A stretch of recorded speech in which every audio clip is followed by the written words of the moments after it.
Hello everyone, and thank you for watching my channel. If you like what I'm doing here, please consider subscribing, liking, and commenting. It would really help the channel out quite a bit. Thank you very much. The CBS Radio Mystery Theater presents...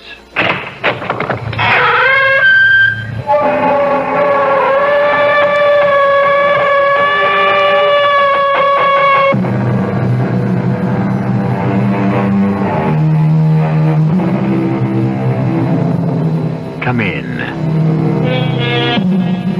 Welcome. I'm E.G. Marshall. Over and over, the philosophers ask the same questions. In all times, in all places, for all men, the mysteries remain. What is life? What is death? From whence do we come and where do we go? The ignorant barbaric savage bows to the sun and says, "Behold, God." Whereas we, sophisticated, civilized, consider the sun as energy expressed in formulae and equations. But do we really know any more about the sun than he does? Okay, Georgie, the case is closed. No, Captain Prescott, the case is still wide open. But we got the killer. We don't have the killer. 100 people saw him pick up that knife and stab her with it. He didn't do it. Not only did 100 people see him do it, he also admits he did I it. still say he didn't do it. Are you telling me that 101 people are crazy? I don't care what they saw. He did not kill his wife. Okay. I'll go along with it. Who did? The high priest of the Wolf clan. Is that right? Who is this high priest? I don't know. Oh, so you don't know. Do you maybe know where we could find him? You can't find him. That's impossible. Oh? Is it? Why? He's been dead for maybe 1,000 years. But he's your killer, Captain.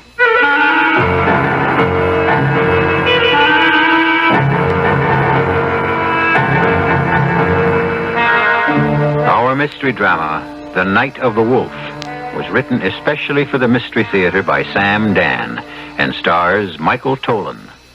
It is sponsored in part by imported Vigna Rosé wine and Buick Motor Division. I'll be back shortly with Act One.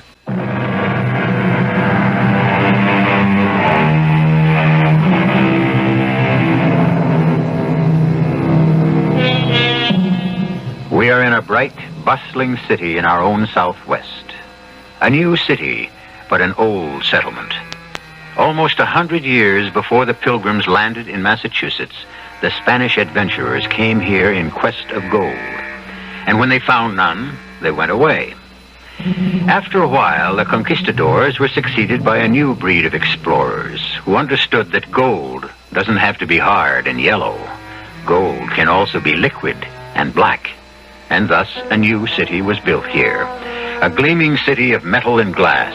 A new city, but not the first city. For thousands of years, men of many kinds and various colors have built cities here. Cities that have flourished and vanished. Right now, it is an early evening during the spring, and we find ourselves in a museum gallery, which features an exhibition of the primitive cultures of those early years. Terry, Yeah? fix your top shirt button. But it's hot in here. Close your collar and pull up your tie. You look like an ape. Okay. Don't embarrass me in front of my friends. Oh, hello, Colonel McKeever. Hello. Terry, don't look so bored. Enid, I don't look like nothing. A little culture won't kill you. Why do you make me come to these things, Enid? Because everyone who is anyone is here. Yeah, okay. And you're not to touch a drop. Now, look. You ought to keep away from the refreshment table. Do you understand? Yeah. In a moment, Colonel. Colonel McKeever wants to ask me something. Terry, can I trust you to stay here? Of course. Don't wander off and make a fool of yourself, and don't touch a drop of liquor. Okay. Terry? Terry? Oh. Why do I always have to look for you? Colonel McKeever wants to talk with you. Yeah. Terry, what are you staring at? What's so fascinating about that shabby old thing? It looks like a little old lady's faded bathrobe. Well, It isn't. Oh, of course it isn't. I can read. Ancient ceremonial robe. Said to belong to a high priest of the Wolf clan. Possibly Mojave or kindred tribe. Well, what's so all-fired interesting about it? Shut up. What did you say? I said, shut up. Do you mean you're telling me to... Who says I can't tell you to shut up? I warn you, Terry, do not make a scene. You know something? I think I will make a scene. Terry, have you gone mad? Maybe. Let's get out of here quickly. We won't even wait for the car to come. We won't? We'll hail a cab, and I'll take you... And what? I'll take you to a doctor. Why? Because something has come over you. Maybe something has. People are starting to stare at us. Well, so what? Terry! You! Hey, you over there! What are you looking at? Terry, you're embarrassing me. Hey, I mean you! You, the fat slob with a face like a pig! Terry, it's Colonel McKeever. Terry, we've got to leave here. Enid, we ain't going nowhere. I demand that you... Shut up! Well, what are you looking at, huh? You know me? I'm Terry Jessup. 10 years all-pro middle linebacker till I busted my knee.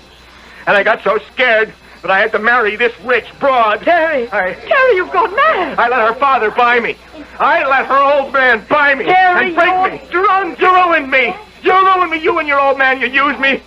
My name, my reputation, you used me to sell that crooked stock of yours, those dry wells. Please, somebody, call an ambulance. I haven't got a real friend in the world because of you. Oh, he's terribly ill. That's why I'm gonna kill you. Help me! Don't anybody make a move! I'll break anybody in half who tries to stop me. Terry, put down that knife. Sacrificial knife, 1,000 years old. Still good. No, Terry, Still got a point. Look, the point, it's still good. He killed her. I told you. Yeah. I killed her. Maybe somebody ought to call the cops.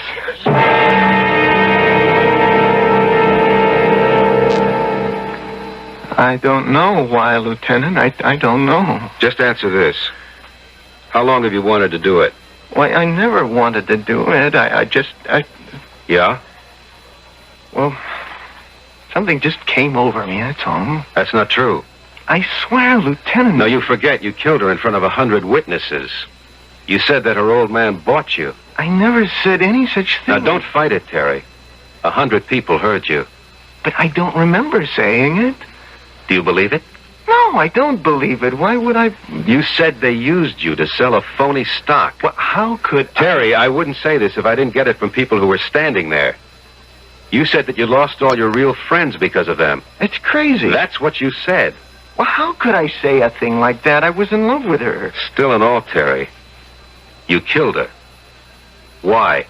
I don't know. I was so much in love with her, Lieutenant. I mean it. She was the kind of woman that I wanted all my life. Girl with class. Sure. But those words you said to her, that anger that made you say them, where did the words and the anger come from? I'm telling you, I don't know, Lieutenant. I must have been out of my head. Sure. Something came over me. What? I got scared. It was like nothing I ever felt before.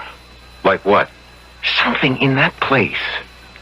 Just something in that museum. Something wild. Come on, Terry. What could be wild in a museum? It was like something set my mind on fire.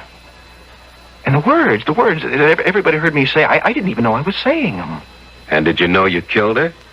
It was like something had to be driven out of me. You understand? No. Something that was wrong, something that had to die, and if she wasn't standing there, I would have killed myself. Yeah. There's something in that place. Sure. Believe me. You gotta believe me. I'm not the one who has to believe you. A judge and a jury has to believe you. It's in that place, Lieutenant. Something is in that place.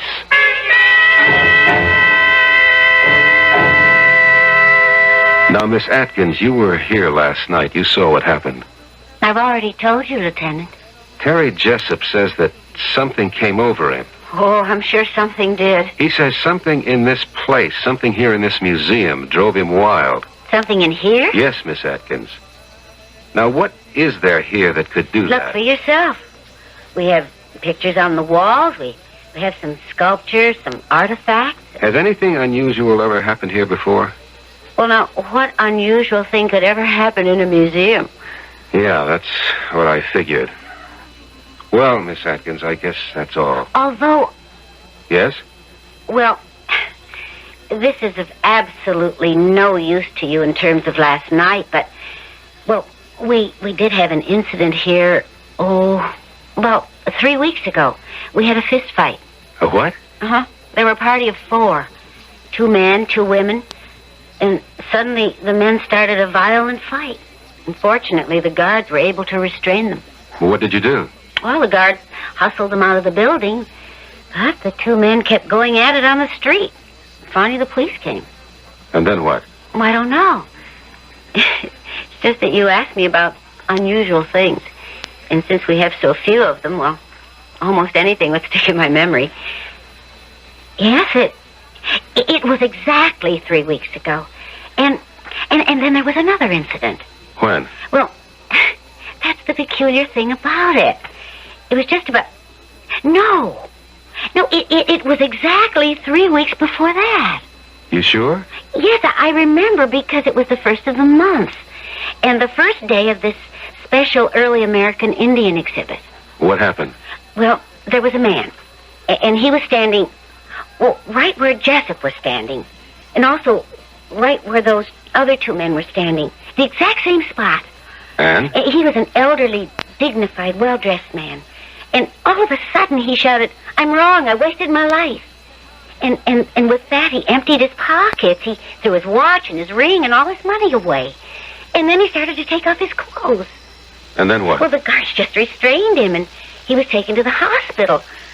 So, well, all I can deduce from all of this is that every 3 weeks for the last 9 weeks, we've had some kind of violent situation. Does any of this help you? It's interesting, but I don't see where it can take us. Oh, well, I'm sorry you couldn't learn anything, Lieutenant Miller. Do you have any further questions? Just one. What time do you get off? 6. That's, exactly 15 minutes from now. Your watch is slow. It's less than 10. How about some dinner? Thought you'd never ask.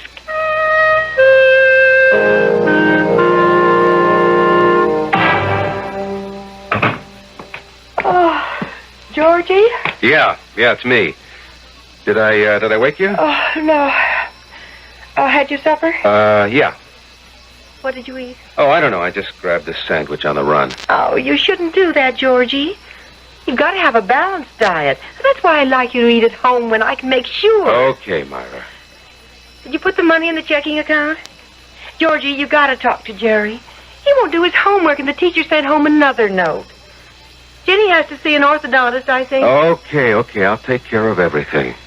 When? Starting Sunday, I get 3 days off. No, but you never take your time I off. can't just walk off in the middle of a case, Myra. Where were you tonight? Where was I tonight? Where do you think I was tonight? I was with some beautiful blonde. We had cocktails and dinner. Then we went dancing afterwards at a nightclub. And then we wound up the evening in her bachelor pad. I'm sorry, Georgie. Oh, I know it sounds like I'm nagging you all the time, but there's just too much for me to do around here. All by myself. I know, but... Honey, once I make captain, you'll see everything will be okay. You used to say that before you made lieutenant. Yeah, but just wait. Everything will work out. Sure, I know it will. I'll tell you what. I'll make us a snack, and we can sit up and talk. Now, honey, I'm beat. It's been a long, long day, and I got to get an early start in the morning. You understand? Sure, Georgie. I understand.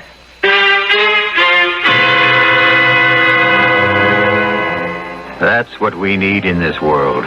More understanding wives.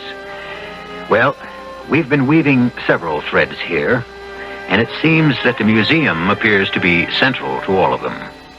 And this museum will have a few more interesting, if somewhat deadly, exhibits on display for us when I return shortly with Act 2.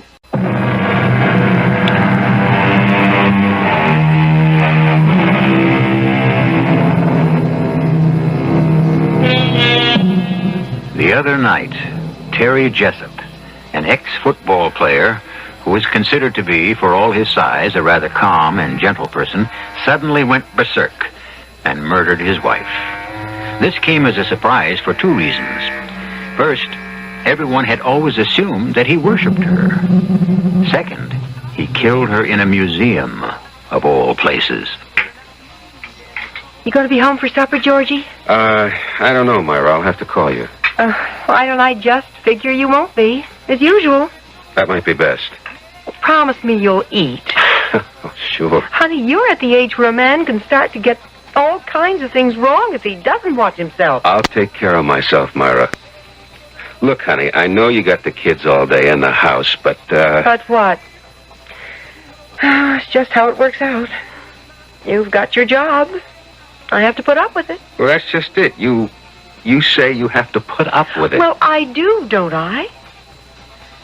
Like these other men in this neighborhood, they have jobs out at 9, home at 5, Saturday and Sunday off. And that's it. Well, you knew I didn't have that kind of job when you married me. You knew what life would be like on the force. I also knew some 9 to 5 cops. Yes, and you knew I wasn't one of them. Honey, I just wish you didn't have to work so hard. But I like to work hard. You know your problem? I don't have a problem. You should develop some interests. I've got plenty to do around here. No, I mean away from here. Something that you do for yourself, so you can also develop as a person. Georgie, all I asked you was if you were coming home for supper. I'll try. Look, if we eat early, maybe you can help me paint the floor of the basement. Oh, honey, and the cold water faucet, the downstairs tub has to be fixed. Look, I'll tell you what. You make a list of all that stuff, and I'll take care of it. You know, Georgie, you never talk to me about your work. Maybe that's what's wrong with us. I didn't think there was anything wrong with us. Well, I was reading in a magazine a wife should share more of what her husband does. Well, you know about this football player who killed his wife. Oh, if there's one sport that leaves me cold, it's football. He says something in the museum made him do it. What? Well, I guess you could say some spirit. Oh, he must be crazy. No, it could be true. Georgie, are you crazy? Honey, when you're a homicide detective, anything has to be considered. Don't say a word of this to anybody else. They'll say you're nuts. No, but there's evidence. Evidence? How can there be evidence? Other people. Look, you can find nuts anywhere who will... Oh, honey, on your way home tonight, pick up a gallon of deck paint. Get a light gray, will you, dear? Don't forget. No, I won't forget.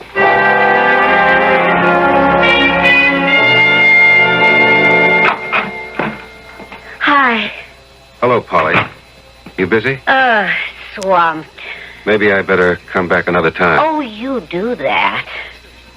I shouldn't be here, Polly. I won't say a word. We agreed last night it mustn't go anywhere. Oh, yes, we agreed. That last night would have to be the end of it. I know.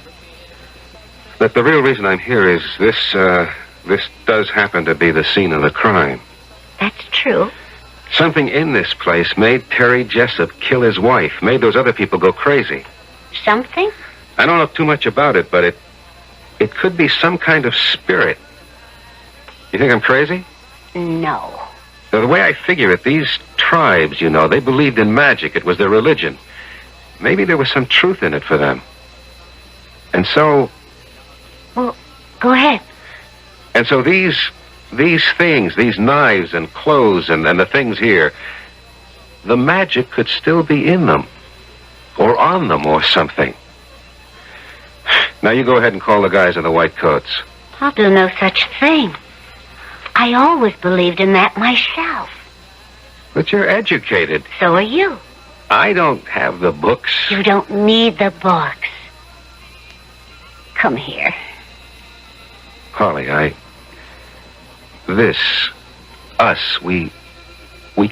can't go anywhere. Where does it have to go? It's already arrived. Polly, can I Can I see you tonight?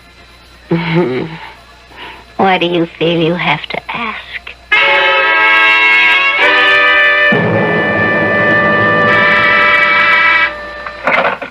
Captain Prescott. Oh. Yeah, I'll see him.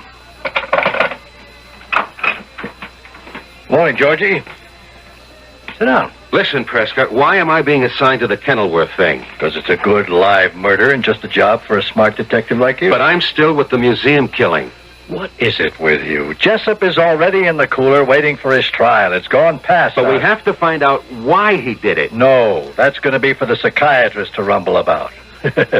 What a field day those birds are going to have. Look, I'm running down an angle. Yeah? At the museum. Yeah. I know her name, too. Polly Atkins. What are you talking about? Come on, Georgie. Everybody knows about it. Everybody except Myra, maybe. I don't know what's happened to me. Look, it's the first time I ever stepped out of line. You have to believe that. Okay. I believe it. And I didn't even plan it. I didn't even know I was doing it. I just asked her out before I could even think of what I was saying. You still in love with Myra? Yes. Are you? No, I don't know. It's all so mixed up. She's everything I ever wanted. Who? Polly. Cool, smart. Sure. She doesn't have to worry about running a house and taking care of kids. Yeah, I know all that, but I just have to have her, Prescott, that's all. Where does it lead? Nowhere. It's just free and easy and relaxed. Where does it lead, Georgie? I told you, nowhere. That's not good enough for you. There are guys who can waltz in and out of these things with one dame after another. Not you. Listen, Prescott. Georgie, a thing like this is going to rip you apart. I told you, it's just laughs. You don't have that kind of humor. Break up with her. I can't. So it is serious. Georgie, break it up before it kills you. What are you talking about? I said my piece, Georgie. Look, I've got this lead. Just give me a couple of more days to tie this one up. Sure.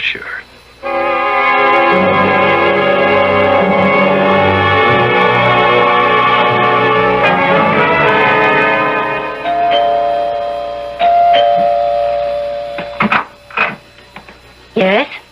Mrs. Stanley Howarth? Yes, but not for long, Brown Eyes.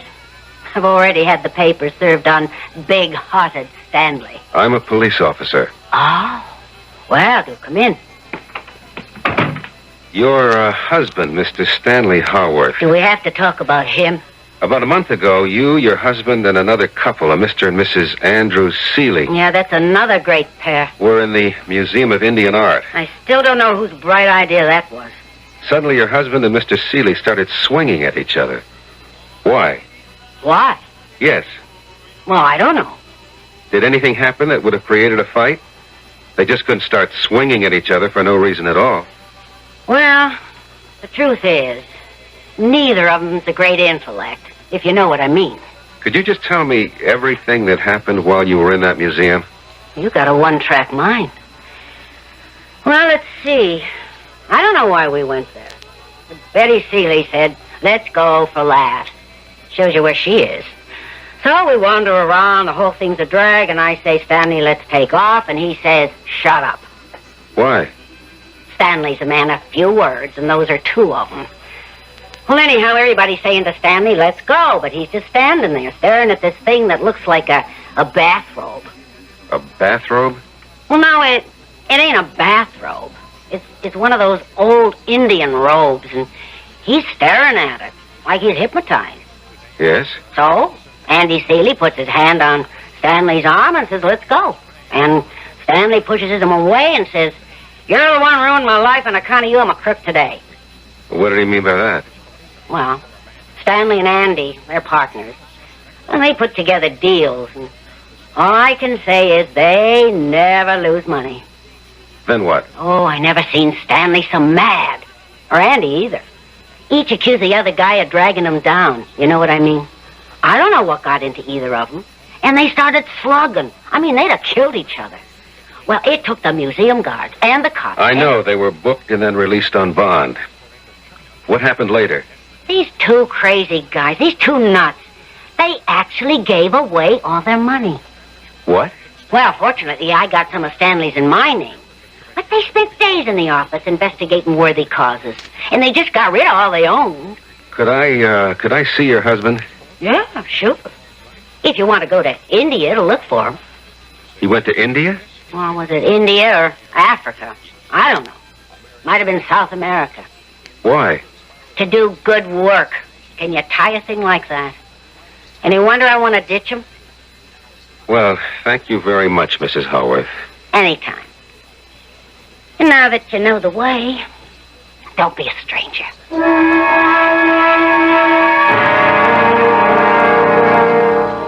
Terry, try to think. I can't remember nothing, Lieutenant. You were looking at something. I don't remember. Were you looking at anything special? I can't recall. Were you looking at a robe? A robe? Yes, a robe. Well, I think maybe... Try to remember. A robe, Terry. Would a robe mean anything to you? Well, she wanted me to go away from the robe. Yeah, that's what she wanted me to do. Is that why you killed her? She said, what's so fascinating about that little old thing? It's like some old lady's bathrobe. Ancient ceremonial robe. High priest of the Wolf Clan. And she wanted me to go away from the robe, and so... Yes? The robe told me to kill her. How could a robe tell you to kill her? Well, it's what it told me. You mean the robe was able to speak? No. It wasn't in words. It was a force inside of me. Please, Lieutenant, please. But right now I feel so weak, so tired. I don't know what I'm saying. Please, let me alone. What you're saying is crazy. Okay, I killed her. Everybody saw me kill her. Now, I say that robe made me do it. You say it's crazy? Okay, it's crazy. Now let me alone. What does science have to say on the subject? Science, in its wisdom, states that matter cannot be destroyed. Philosophers agree in principle because they claim that ideas cannot be killed. So if there was something in that ceremonial robe originally, who is to say it isn't there yet? It's been there for 1,000 years, and it will still be there in a few moments when I return with Act 3.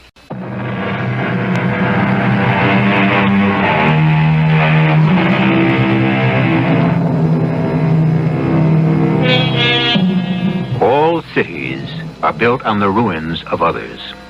And so what we have is not something that is brand new, but usually is just another layer.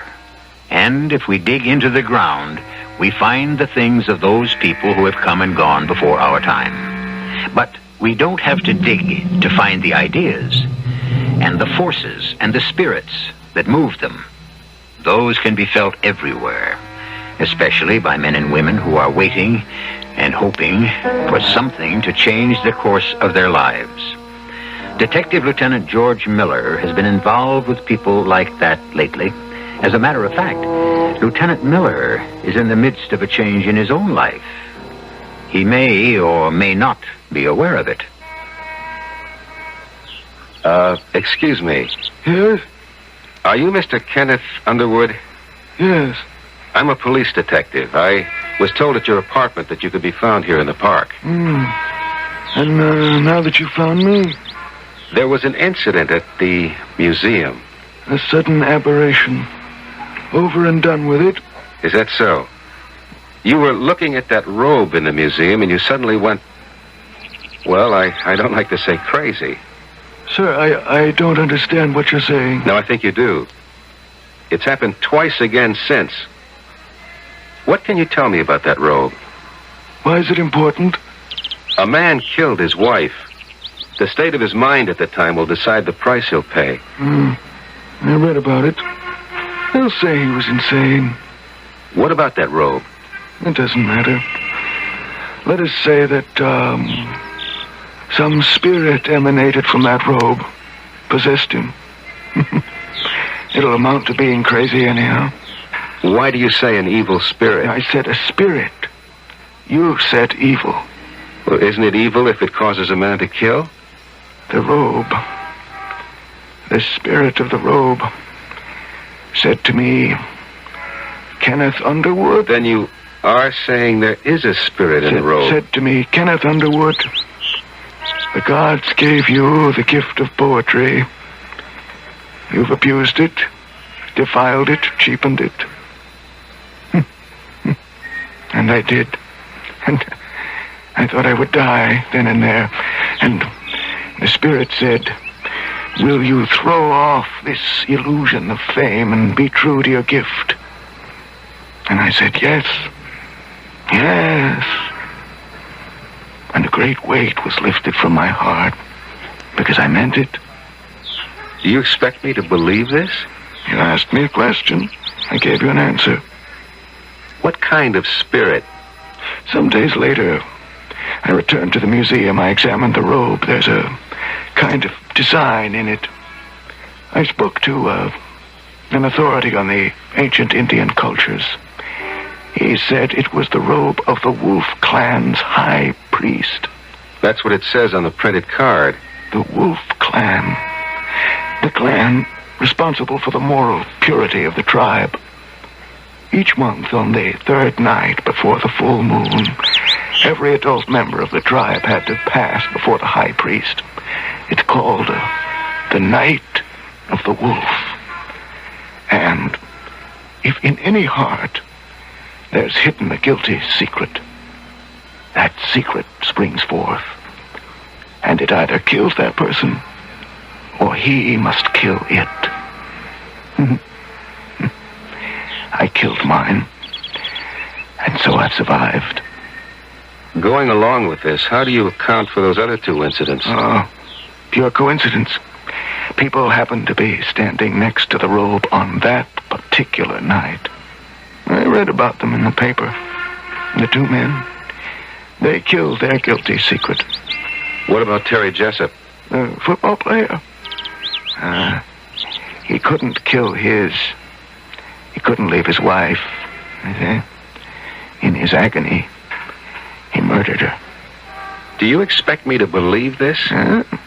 That's your option. But a week from next Monday, it will once again be 3 nights before the full moon. If you have a guilty secret, Lieutenant, I wouldn't advise you to stand near that robe. Not on the night of the wolf.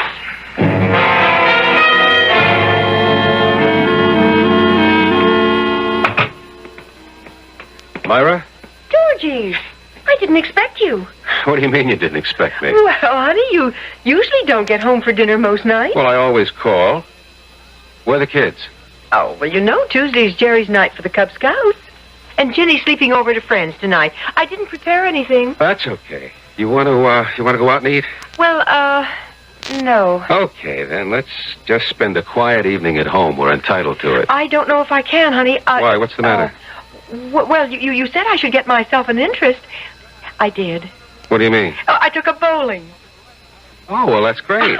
Yes, we have a neighborhood league here, and tonight's our night. Actually, I was just on my way out the door. Oh, well, then why don't you just go ahead? Oh, you see, Georgie, I'm captain of the team. It's an important game. I understand. Otherwise, I'd call it off. No, sure. Look, I will call them and say that something has come up. No. I'm going to turn in early anyhow. Oh, you sure you don't mind? Honey, you go out there and roll a 300 game for the old man. Oh, silly. I'll be home early.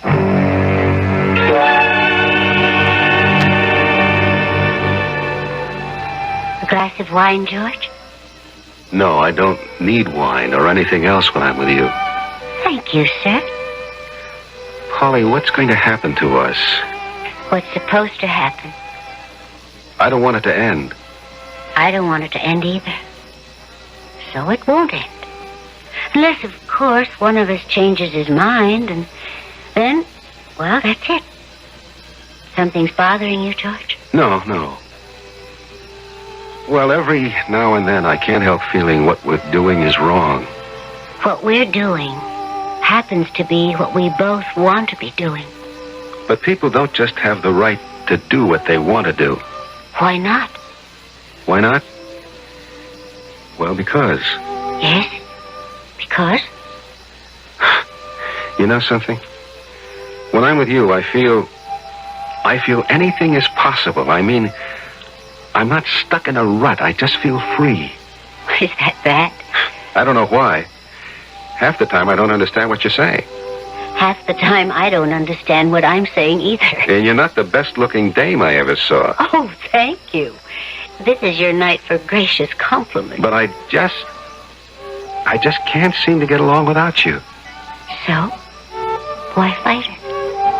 Who's fighting it? You are. Every minute. From that very first minute I saw you.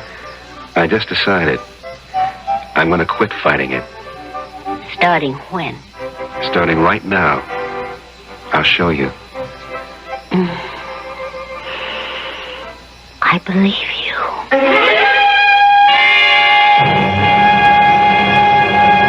How much longer you want to fool around with the museum murder case? That's why I want to see you, Prescott. I want you to take me off it. You're off. As of right now. What happened?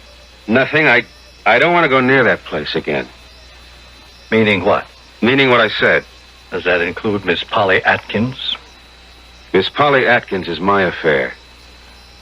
That's very well put. Look, what have you got for me to work on? What I've got for you is 1 week's sick leave. Sick leave? You better take it. Why? You look terrible. I never felt better in my life. Don't hand me that, George. This thing with Polly it's killing you. Are you out of your mind? Down deep. You're hurting yourself. Badly. Because this thing... It's wrong. Who says it's wrong? Everything you were taught to believe since the day you were born says it's wrong. That doesn't make it so. It makes it so for you. Don't you think I'm trying? I say I'll never see her again. But the next day... Let's not get confused with any of that. It's just wrong. That's all. It can't be. It seems that the two of us, Polly and me, we just belong together. Well, then divorce Myra and marry Polly. I can't. Why not? I don't know why not. Maybe I love Myra. Then get rid of Polly. No, I love Polly, too. Is it wrong to love both of them for different reasons, for different things? Yeah. Who says so? You keep asking. I keep telling. You say so. Your conscience says so. Okay. I'll ask someone else. Who? Who? Nobody you'd know. Sure, but who is he? A priest. A priest? What do you think a priest is going to tell you? This particular priest, I don't know what he's going to tell me. Georgie, are you sure you're all right? Yeah, Prescott, yeah. Just now, for the first time in weeks, I feel all right. If you don't want to take the sick week, see me later for your assignment. Sure.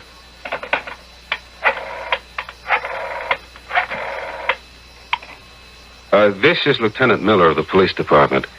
I want some weather information, please. What will be the third night this month before the full moon?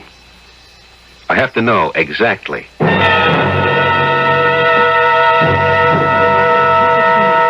I can't imagine why you'd want to come here this evening, George. Oh, I don't know. I just want to see the exhibit again. Well, I'd think you'd seen all you wanted of it this past month. Well, I never really looked at things before.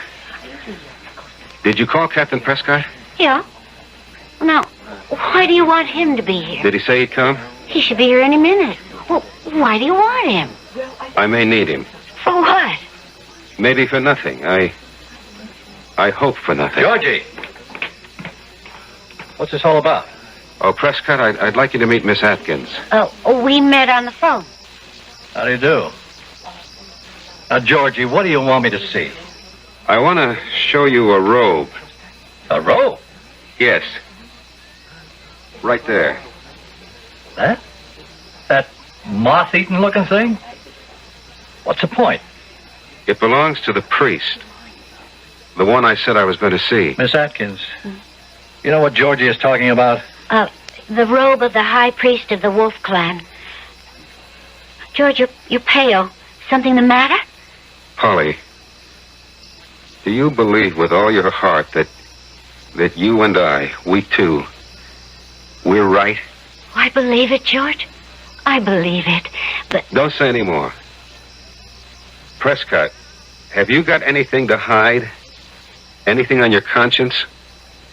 Everybody's got something on his conscience. No, I'm talking about something wrong that's vital to your life. Georgie, I don't like the way you look. You don't feel a terrible pain in your head? Georgie.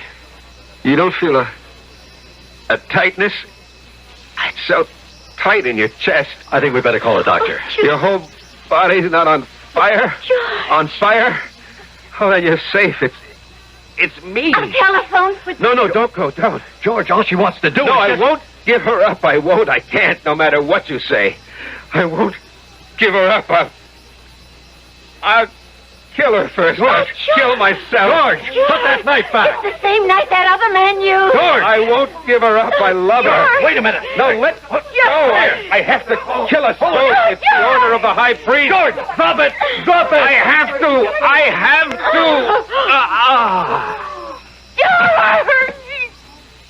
George!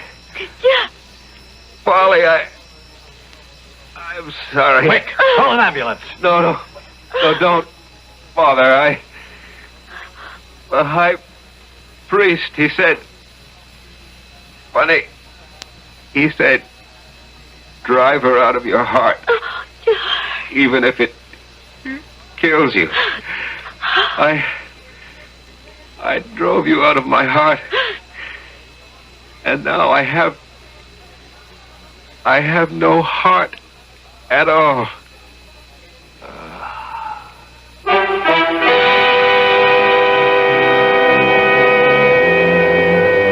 Who knows who sentenced Lieutenant George Miller to death?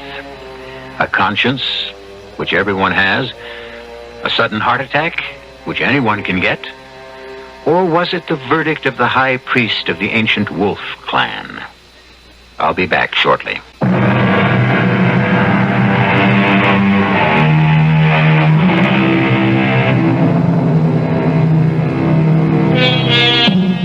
It has been said, when a man lives with truth, there also will justice dwell. For the man of honesty and righteousness will determine the verdict for himself. He will be his own judge, his own jury, and if justice demands it, his own executioner. On this show, we deal in poetic justice every time, and we will have another case in point for you tomorrow. We hope you will continue to be interested. Our cast included Michael Tolan, Joan Shea, Evie Juster, Ken Harvey, and Russell Horton. The entire production was under the direction of Hyman Brown. And now, a preview of our next tale. I don't think my man has any connection with your grim raper. How do you know? I don't know. It's instinct. I just think the man who called me was no run-of-the-mill psychotic. I've got the feeling that he was, or is, a man with a temporary aberration. Wasn't it about this time that he called you last night? Yes? It's someone who knows your habits, has some idea of your schedule. Midnight. Is that about when he started last night? Yes, but it could be the hospital. Now, wait, as long as we dare. My service picks up after 4 rings. You have an extension in the kitchen? Yes? Okay, pick up. I'll get on the extension. Hello? Hello, my lovely. This is your unseen admirer. Why did you have to spoil it? Radio Mystery Theater was sponsored in part by Sign-Off, the sinus medicines. This is E.G. Marshall inviting you to return to our Mystery Theater for another adventure in the macabre. Until next time, pleasant dreams.